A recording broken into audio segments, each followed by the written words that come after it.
The Ten Commandments, God's covenant at Sinai, from a mountain of fire to a people set apart.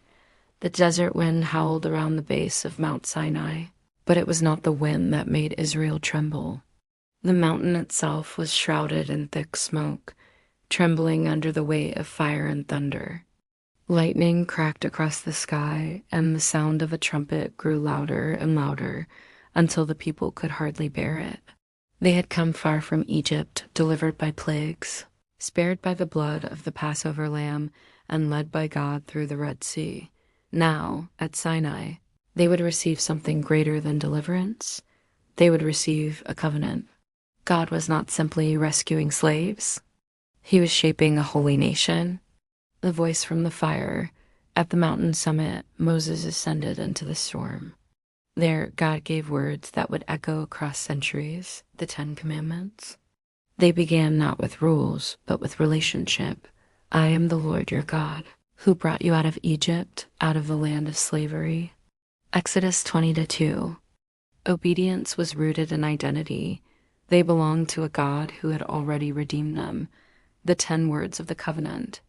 No other gods. Israel was to worship the Lord alone. No idols. God could not be reduced to images of wood or stone. Do not misuse God's name. His name was holy, not to be treated lightly. Keep the Sabbath day holy, a rhythm of rest to remember the Creator and Redeemer. Honor your father and mother. Family was the foundation of covenant life. Do not murder. Life belonged to God. Do not commit adultery. Covenant faithfulness extended to marriage. Do not steal. Respect for others' property and livelihood.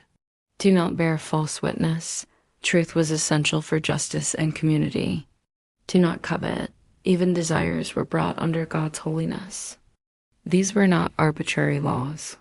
They were the heartbeat of covenant living, a way of life marked by loyalty to God and love for neighbor, the people's fear in God's holiness. When the people heard the voice of God, they trembled. Do not have God speak to us directly, or we will die. They begged Moses. Moses reassured them. Do not be afraid. God has come to test you, so that the fear of God will be with you to keep you from sinning. Exodus 20:20, the holiness of God was overwhelming, but it was also protective, meant to shape a people who reflected his character. Themes woven through Sinai. 1. Covenant. The 10 Commandments were not a list of distant decrees, but a covenant agreement.